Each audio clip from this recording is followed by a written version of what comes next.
তো এই যে মেহমানদারি করা, এটা যে সওয়াবের কাজ আমরা অনেকে জানি না, হয়তো দিতে হয় তাই ট্র্যাডিশন হিসাবে দেই যে একজন মেহমান আসছে, একটু চানাচুর, বিস্কিট, চা এগুলা না দিলে কেমনে হয়, সেজন্য আমরা দেই।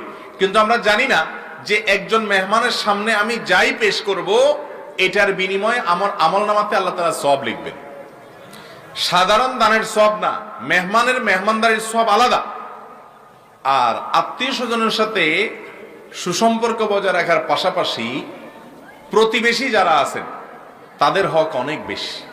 সেটা নিয়ে অনেক দীর্ঘ আলোচনা এখন করার সুযোগ নেই, শুধু এটুকু বলি, প্রতিবেশীর সাথে সুসম্পর্ক বজায় রাখা যে ভালো কাজ বা সওয়াবের কাজ, এটাও আমরা বেশিরভাগ লোক জানি না। আমরা উল্টাটা জানি। আমরা কি জানি? আমরা জানি হলাম যে পাশের খেতালার আইলটা ঠেলতে হবে। আমার ক্ষেতের পাশের খেতালা যে, তার আইলটা কি করতে হবে? ঠেলতে হবে। অনেক মুরব্বীরে দেখি আবার ঠেলে না, ওই